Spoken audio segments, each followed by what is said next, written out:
Assalamualaikum warahmatullahi wabarakatuh.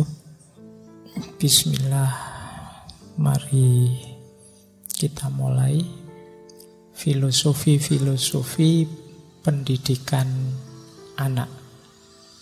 Malam hari ini kita akan membahas beliau Rabindranath Tagore. Baik, kita lanjutkan ya. Nah, ada quotes menarik dari Tagore. Ini nanti berhubungan dengan pendidikan. Puncak idealnya pendidikan, yaitu mengantarkan jiwanya manusia dari hukum menuju cinta, dari disiplin menuju pembebasan, dari moral menuju spiritual. Hukum, disiplin, moral, ini kan yang kita peroleh di sekolah-sekolah. Ini kan utamanya kurikulum. Hukum itu ya, hukum alam itu ya kita pelajari di IPA. Hukum sosial kita pelajari di IPS. Hukum angka kita pelajari di matematika. Dan hidup ini kan ada rumusnya. Kalau bahasa agama ada sunnatullahnya. Jadi perjalanan jiwa kita itu mengikuti sunnatullahnya, fitrahnya diri, hukum. Finalnya apa? Cinta. Dan juga disiplin. Disiplin itu orientasi diri yang ketat. Latihan-latihan.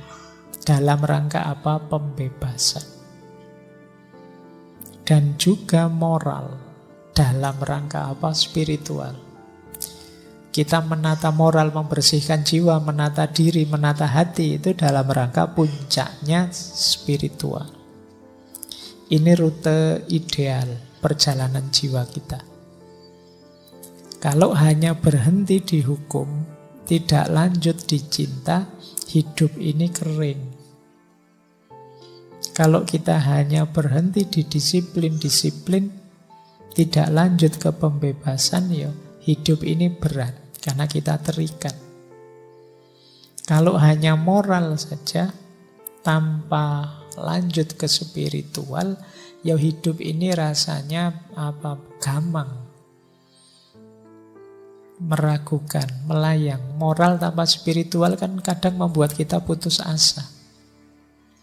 Pak, saya sudah jujur loh Pak. Malah teman saya yang curang lulus tercepat terbaik misalnya. Kamu kan jadi agak putus asa, kemudian ngapain kemarin aku jujur-jujur. Nah, makanya kata Immanuel kan prasyarat moral itu harusnya ada Tuhan. Karena kalau tidak ada Tuhan itu kita bisa putus asa dengan moral. Kenapa? Ya itu tadi. Seringkali moralitas itu justru membuat kita, aduh, saya sudah serius-serius bermoral. Yang di sana enak-enakan, malah untung besar. Saya yang rugi besar. Nah, ini kadang-kadang begitu moralitas itu. Maka perlu ada kesadaran lebih tinggi spiritual bahwa hidup ini tidak berhenti sekarang. Bahwa yang kita sebut kesulitan itu bisa jadi itu kemudahan dalam framework spiritual. Maka moral harus lanjut ke spiritual. Biar kita tidak putus asa dengan kebaikan. Banyak kan di antara kita yang kadang-kadang rasanya mau putus asa saja dengan kebaikan. Pak, saya itu jujur, rajin, bayar pajak. Ternyata misalnya kita rasanya pengen, kalau gitu saya pengen tidak patuh saja. Nah, itu kan kita putus asa dengan kebaikan. Jadi ayo, moralitas kita lanjut ke spiritualitas. Disiplin kita lanjut ke pembebasan. Hukum kita lanjut ke cinta. Ini biar hidup kita kualitasnya lebih tinggi. Jangan hanya berhenti di hukum, berhenti di disiplin, dan berhenti di moral. Karena nanti kita akan sulit menjalani hidup ini. Nah, pendidikan nanti yang ideal, finalnya ini sebenarnya. membawa pada cinta, membawa pada pembebasan, dan membawa pada spiritualitas. Lupa lah kalau yang kerja-kerja itu Pak, saya kuliah mikirnya kerja kok Pak. Ini sebagian besar kan begitu. Itu efeknya saja. Jangan jadi tujuan. Kalau kalian pinter, profesional, ya kerja mencarimu karena kamu dibutuhkan banyak orang. Tapi kalau kamu tidak berkualitas, ya sulit nanti. Maka biarkan itu jadi, kalau dalam tasawuf itu karomahnya. Karomah itu kan anugerah dari Allah sebagai hadiah dari perjalanan spiritual kita. Tapi karomah jangan sampai membuat kita lupa tujuan utama. Jadi jangan yang bonus, yang sampingan kita jadikan tujuan. Banyak di antara kita yang lupa logik ini, sehingga kalau ditanya pertama-tama kuliah itu apa, yang berhubungan dengan kerja, yang berhubungan dengan uangnya, nilai ekonominya. Ya tidak salah, tapi itu masih kurang jauh. Itu hanya efek samping saja. Kayak kita misalnya dari Jogja mau ke Jakarta misalnya, itu kan mungkin ngelewati Purwokerto, Cilacap, ngelewati Pekalongan misalnya. Nah, kalau kita tujuannya Jakarta, Cilacap, Pekalongan, Purwokerto, otomatis kelewatan. Jadi tidak usah takut, mesti dapat, ya mesti dilewati. Tapi kalau tujuannya Cilacapnya, Purwokertonya, ya Jakartanya tidak kena. Kalau kita tujuannya yang spiritual, ya pasti kita harus beres dulu moralnya. Apa bisa spiritual beres, moral tidak beres? Kalau kita ingin nyampe ke level cinta, ya harus diawali dari tataran paling awal, tataran hukum. Kalau ada ketidakadilan, kezaliman, ya tidak jalan kita sampai ke level cinta. Tapi kalau tujuannya hukum saja, ya mungkin tidak naik kelas ke cinta. Kalau kita tujuannya cinta, pasti harus adil membawa hukum. Jadi logiknya seperti itu. Maka teman-teman melakukan kebaikan apapun, niatnya jangan nanggung. Niatkanlah sepuncak-puncak mungkin. Karena kalau niat kita sangat jauh sampai puncak, efek di bawahnya pasti kena. Kalau niatmu hanya untuk dapat kerja, ya selain itu nggak dapat sudah. Tapi kalau niatmu jauh lebih dari itu, yang sebelumnya bisa kena semua. Makanya dalam fikih kita diajari niat itu pol lillahi ta'ala. Ini pol, niat paling jauh, paling tinggi. Yo, ini termasuk yang diucapkan gampang, dijalankan sulit. Ketika lillahi ta'ala itu kan kalau bahasa filsafatnya jadi ultimate good, kebaikan tertinggi yang tidak ada pamrih apa-apa. Kita kan masih pamrih macam-macam kan, masih pamrih pahala lah, masih pamrih ini, pamrih itu. Kalau niatnya Allah saja, ya sudah. Targetnya Allah, bahwa nanti ada karomah apa, efek apa yang diberikan oleh Allah, ya alhamdulillah. Enggak juga enggak masalah karena fokusnya Allah saja. Tapi ya pasti dapat, seperti saya bilang tadi. Untuk sampai spiritual enggak mungkin tanpa moral. Untuk sampai pembebasan enggak mungkin tanpa disiplin. Baik, semoga teman-teman tidak lupa logika ini. Karena kan ada hadisnya Nabi itu, ya orang itu akan memperoleh sejauh apa yang dia niatkan. Kuliah biar ketemu dia misalnya. Ya kamu dapatnya itu saja. Kamu lupa bahwa kalau kamu niatnya kuliah biar dapat ilmu misalnya. Loh, kalau kamu kuliah dapat ilmu, otomatis kan di situ ketemu dia juga. Ya kayak Jakarta sama Pekalongan, Purwokerto tadi. Tapi karena niatmu hanya ketemu dia, ilmunya tidak dapat. Ya. Begitu ketemu dia, alhamdulillah ketemu. Nonton motornya aja kamu deg-degan. Motornya ada ini, berarti dia sudah ada di kelas. Nah, oke ya, semoga paham logik ini.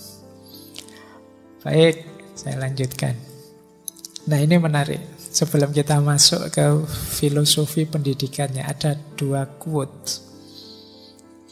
Yang menarik dari Tagore, yang pertama apa? Kenapa sih kita repot-repot dengan pendidikan dan lain sebagainya? Karena kita ada amanat besar dari Tuhan. Kata Tagore, bahkan Tuhan mengandalkan manusia untuk membuat alam semesta menyempurna.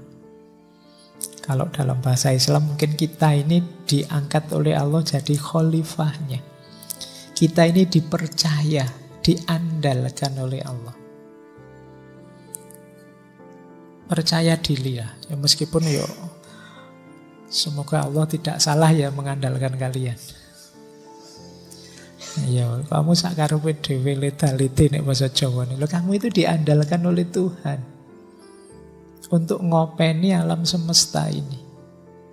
Dan sampai detik ini Allah masih percaya, belum putus asa. Buktinya apa? Kata Tagore, setiap bayi yang lahir ke dunia adalah pesan bahwa Tuhan belum putus asa kepada manusia. Kita belum dihancurkan oleh Allah, kita belum dibasmi seperti umat-umat terdahulu. Masih banyak bayi lahir setiap hari, mungkin masih bisa ribuan tiap hari bayi lahir. Itu kata Tagore, alhamdulillah Allah masih percaya dengan kita, masih menunggu action kita, belum putus asa dengan kita, meskipun betapa kurang ajarnya manusia dalam banyak momen. Berarti apa? Yuk serius, yuk ngopeni manusia. Karena kita ini andalannya Tuhan. Tuhan masih sangat percaya dengan kita. Buktinya apa? Banyak bayi yang baru lahir. Bismillah ya, maka kalian pede, kembangkan kualitas dirimu seoptimal mungkin, jalankan amanat ilahiyah. Baik sebagai hambanya maupun sebagai khalifahnya. Tunaikan, jawablah kepercayaan dari Allah, dari Tuhan itu secara memuaskan. Biar besok kita tidak malu kalau menghadap Dia. Kita diberi banyak sekali fasilitas-fasilitas. Kita diberi banyak sekali kemudahan-kemudahan. Bahkan banyak belakangan kan kita sering lihat orang meramal jelek. Wah, ini mesti mau hancur, lapisan ozon sudah besar. Wah, ini tidak lama lagi, kemarin 2012 diramal kiamat ini mesti. Sampai dibuatkan film 2012. Tapi kiamatnya tidak jadi. Kehancuran-kehancuran besar yang diramalkan itu alhamdulillah tidak kita temui. Allah masih sangat sayang dengan kita, masih mengandalkan kita. Yuk, kita masih banyak waktu untuk memperbaiki semuanya. Termasuk masih banyak bayi yang lahir. Allah masih menunggu kiprah manusia selanjutnya. Antara lain apa? Pendidikan. Nah, kita awali sekarang dari ranah pendidikan. Apa yang harus dilakukan?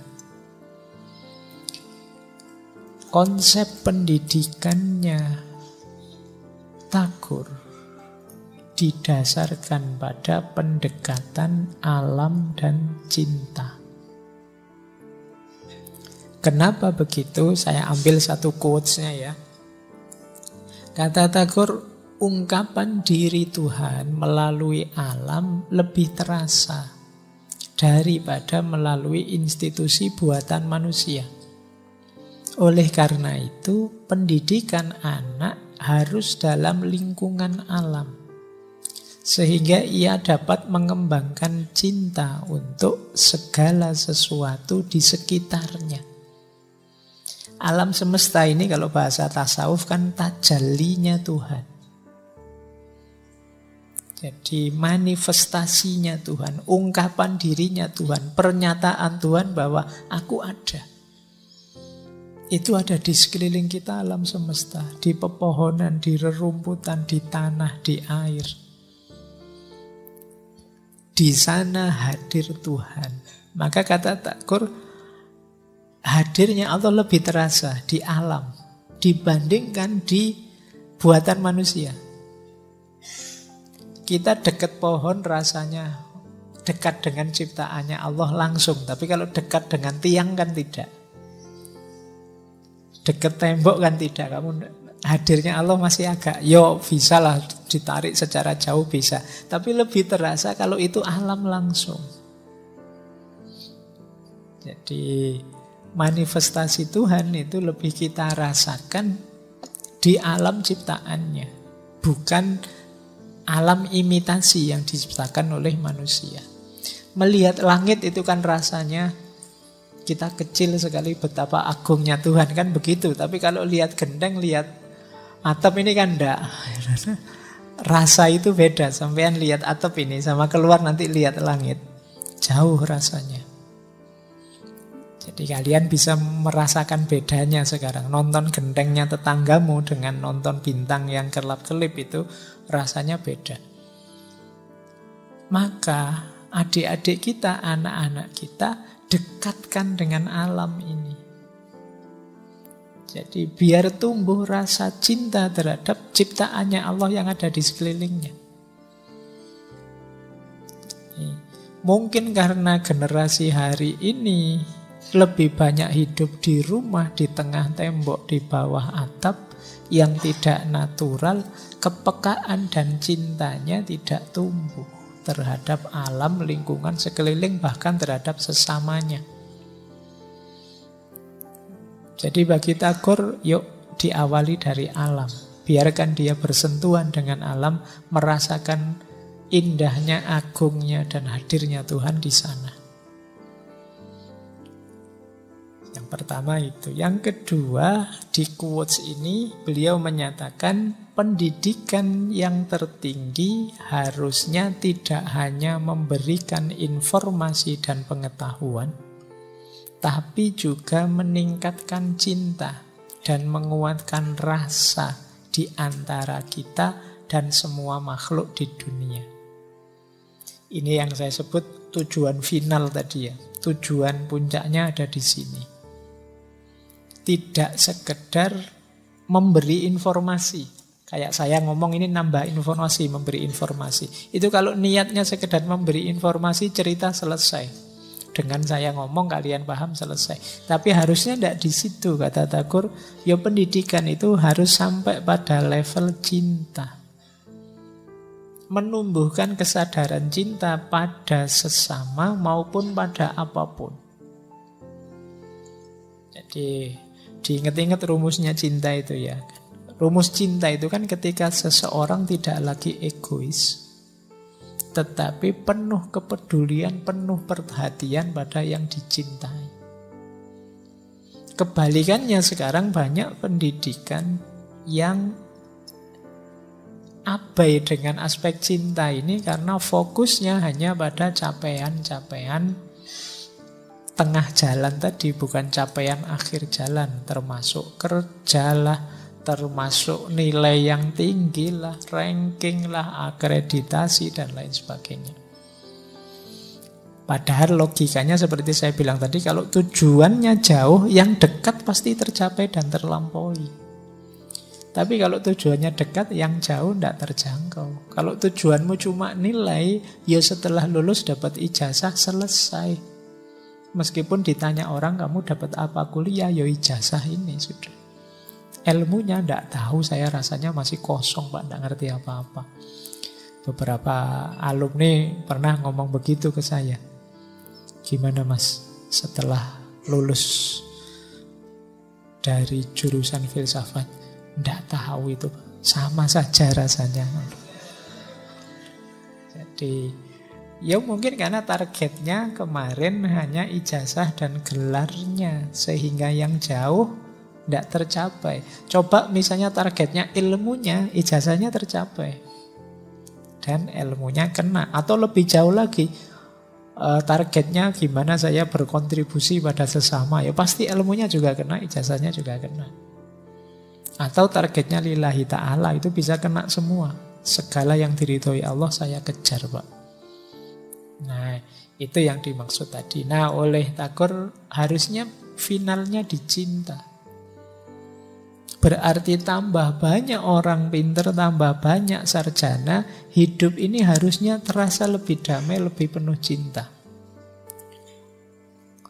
Tapi kok tambah banyak sarjana, tambah banyak orang pinter, rasanya tambah panas, tambah stres. Sekarang tingkat orang kena sakit jiwa itu meningkat drastis. Karena yang muda-muda sering overthinking, mikir yang tidak jelas, tidak karu-karuan. Loh, ini berarti ada yang salah dalam sistem. Jadi ini jadi peringatan bagi kita ya. Sudahkah, ini peringatannya Tagore ini, kita pendidikan kita berbasis di alam dan cinta. Baik, kita lanjutkan. Ini dasarnya pendekatannya. Tujuannya, kalau ini sangat ideal. Ini dirangkum, saya rangkum dari berbagai tulisannya ya. Kalau bisa pendidikan itu dari awal sampai akhir, entah nanti ditempuh dalam pentahapan yang seperti apa, sejak SD sampai kuliah mungkin ya. Yang paling awal tentu saja pertumbuhan yang alamiah. Kalau ini fisik, ya tumbuhlah secara alami sesuai kodrat kita sebagai manusia. Makan yang sehat, kemudian pertumbuhan jasmani yang menggembirakan, pertumbuhan alamiah. Gimana anak-anak mulai awal dilatih ngomong, dilatih gerak, dilatih melakukan ini, melakukan itu. Tapi yang alamiah, jangan dipaksa. Di pendidikan paling dasar biasanya kan ngopeni ini, pertumbuhan alamiahnya. Jangan sampai tumbuh kembangnya telat, misalnya lahir dan batinnya.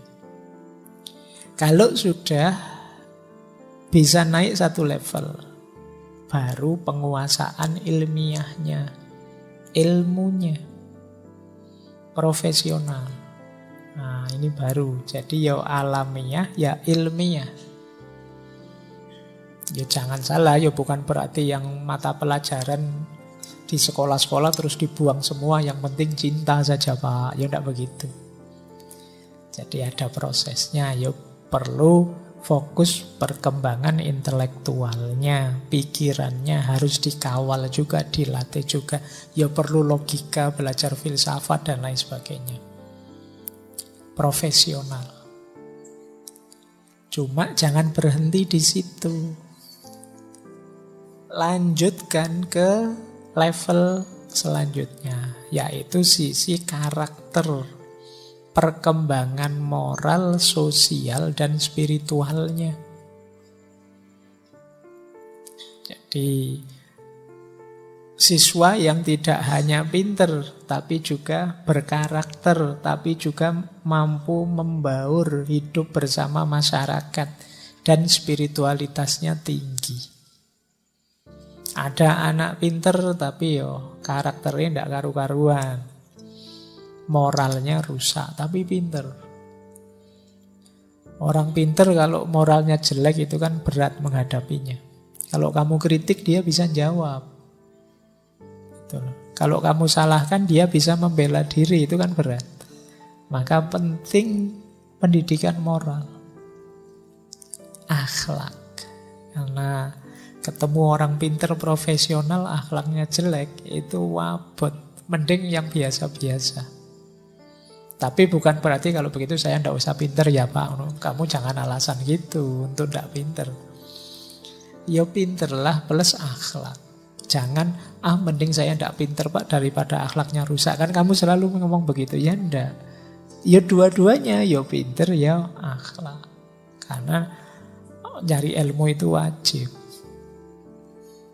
Nah, selain itu juga sosial. Punya kepekaan sosial, kepedulian sosial. Mampu hidup bersama orang lain. Tidak egois. Tidak ingin menang sendiri, enak sendiri. Ini kemampuan sosial. Betul. Hari ini banyak di antara kita mungkin yang muda-muda sosial skillnya kurang karena tiap hari mungkin lebih asik di dunia maya, dunia digital. Dalam pergaulan langsung jadi kurang cerdas. Baru saja tadi saya dapat WA siang tadi dari mahasiswa. Pak, kamu ada di mana sekarang? Oh, iya. Iyalah. Ya saya husnudzon, jangan-jangan ini WA pacare terus keliru.